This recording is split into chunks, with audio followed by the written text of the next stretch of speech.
Right, Brisbane Test match.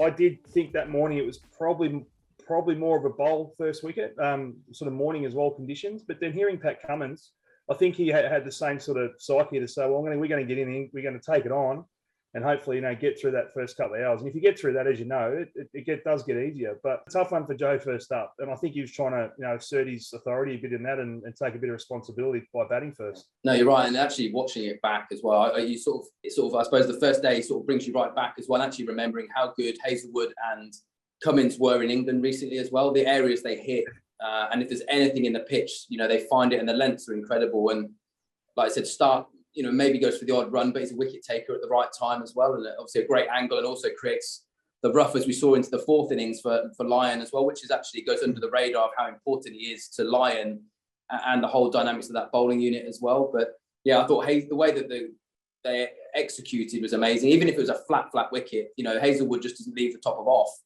and Cummins the same. So it's a reminder of actually how good those two are in particular. And actually, as an England batting unit, how hard they're going to have to work to put their length and line under pressure.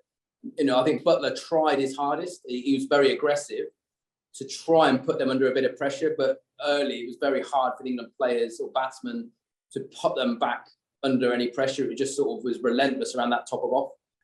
You talk about Travis Head, whose spot in the side was up for grabs. He was lucky to grab that spot, and he comes in when the bowlers are tiring. They've bowled 4 or 5 spells or 3 or 4 spells already, and he comes in and plays exactly what he does in first class cricket and scores 100 in a session. Which, for me, I was for Usman Khawaja to come in and do that role. The way he did that, the way he even left the ball at times and played it, then played his strokes and attacked. I thought he did an amazing job. And again, it just puts that pressure back on those bowlers again. The way they, as you mentioned, went after Leach, got him out of the attack and had to bring the quicks back on. I thought he did that really well. And Nathan Lyon, I think, we finally got the monkey off his back with his 400th. I mean, to see him to do what he's done, and you've faced him a fair bit, I think, back in there, and just come through now and 400. I mean, he was on 400 for a while since January. We haven't played any Test cricket since then, but he took a while to get in the game. I thought, the English guys were trying to get after him. He's a hard man to get after, as you'd be able to explain, playing against him. But it was nice to see him. I guess a personal milestone for him to finally get the monkey off the back and get that 400. I think he ended up on 403 or 402. Yeah. But a great little achievement for him. Yeah, no, I thought certainly day 3 when England played well, I actually thought he actually looked somebody. I looked at his body language. He looked like he was under a bit of pressure. Obviously, again, mentally, when you're on 399 and you could become the 3rd Australian ever to get 400, obviously there's a lot going on there. And he actually looked like he bowled much better after he got that wicket as well. Like just everything, the lengths, the shape, the drop on the ball, it all looked so much better. So there was obviously a lot going on in his head. And obviously, I know, like we've heard, there's obviously ex-players talking about him and his position and also Stark. But I think then we saw, as soon as he got that wicket, we saw Nathan Lyon at his best. Certainly to the left-handers. That wicket of Milan was a big one, but actually how he set the tone to Stokes. How good a player Stokes is, we know, and he's a fantastic player. But actually, I think Lyon's got him out a lot. Ashwin's got, so starting against off-spin is a hard thing for Stokes. And I thought since that 400th wicket, he set the tone beautifully. Tactically, it looked from here, again, Australia made a lot of tactical decisions right. And I'd imagine as a bowler, it's quite hard sometimes to bring yourself on at the right times and also make those changes. But I thought every time he brought himself on was the right time as well. I thought he was, certainly when Root came out in that first innings, and Stark had obviously started really well, but you got the impression straight away, Stark was out probably after 3 or 4 overs and he was into the attack. Joe Root, he's my man. So I thought tactically, actually, and I reckon it is harder for a bowler being captain because it's about you getting in, and when you get yourself out, do you bowl too many overs or too many less overs? I thought he got the balance of just about right in this Test match. So that was, again, from an English point of view, was a bit of a worry, and you never quite know how a new captain's going to go. So I thought actually a credit to him. 1, it didn't affect his bowling, and 2, I think whether it was with him and Smith and both the senior players, I thought tactically they got sort of the matchups in the game really spot on, and the rotation of bowlers was absolutely perfect. And you're right. I think that was the biggest question mark coming in is when do I bowl myself, or about can I bowl one more? Can I bowl one more? And you can burn yourself out. Right. So on to Adelaide. England's come back under the lights, English conditions, no Hazelwood. The big guns back in for England. 1-1. I hope not.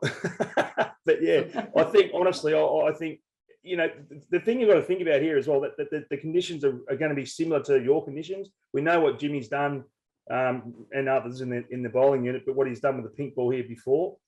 The thing you got to think about, there's another pink ball test at the end. So if they can get through and get into this test and try and get through, you've had success in Melbourne, a little bit in Sydney, but if you can get to that, get working to the back end and try and get the decider in Hobart, it's going to be a massive, massive finish. So Adelaide's good. It's a nice wicket.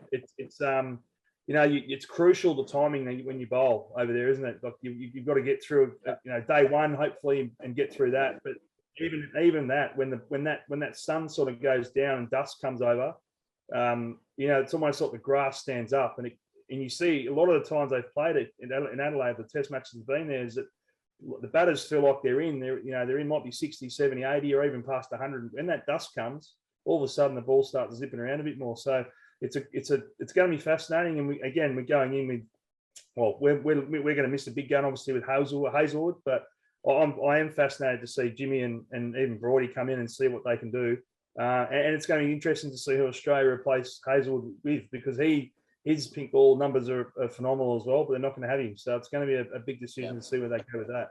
That's actually quite a boost. I agree. If England can get through this Test match, keep the series alive in the 5th, and you want to win the toss under lights, you want to bat first and bowl under the lights where it does a little bit more. I hope I'm wrong, but sometimes cricket works in those weird ways that when you do the right things in the one before, you get that luck. And I'm worried that if we lose the toss and then we're bowling in nice sunny conditions with the pink ball that doesn't do as much, and then Australia bat well, and then we've got to bat in those twilight periods and the harder bits. So I hope that I do think the Adelaide, that toss is going to be absolutely huge for this series. If Aussies win it and bat well, it puts a lot of pressure on England. If they win it and bat well first, again, it still comes down to the batting. If they score big runs first innings, so if England can start well, there's no doubt they can flip a bit of pressure back to Australia. But I think it's a huge toss. And what kind of wicket will we get? I'd assuming it's going to be an absolute road, as it can be in Adelaide anyway, a flat pitch that, because Australia have got more pace through the air anyway, if you're thinking Cummins, Stark. Top of my head, there's not too many pink ball tests that have gone into the 5th day, if any. They've either finished day 3, day 4. So that's going to be the fascinating thing. It's a pretty good wicket down there now. Like, I think it starts off a little bit like the Gabba, where it's normally a little bit slow, maybe day 1. But I don't think you think that with us being one up, you think they would make it flat. They don't do that here in Australia. They just keep making them the way that the characteristics of the oval of what they do with normal, obviously, Shield cricket. So it's been a good wicket. It's really hard to judge the pink ball test, because, as I said, there's not, off the top of my head, I don't think there's been one that's gone in the 5th day. If it has, it's been very early in the 5th day, because it is a tough place to bat once that dust comes over. I know early on, especially in Shield cricket, teams were batting and would accelerate to get runs to make sure they can bowl in that time, come out and start bowling, because it's a little bit hard to see the ball. And again, it zips around. So, but again, that's going to be, I think the pace in the wicket will be pretty good. But again, that's sort of the conditions that I guess the English are so good in when it is doing that, and especially when they're bowling. As I said, it's just that time in the dust when the grass seems to just stand up, and that's when things start to happen. As I say, there's guys that talk about it all the time when they get themselves in. As soon as if they're batting through that time, they know it's almost like they're starting their innings over again, because it does get harder. So I'm hoping, mate, by the end of Adelaide, it's going to be 1-1, and it's a better conversation for me next time we speak.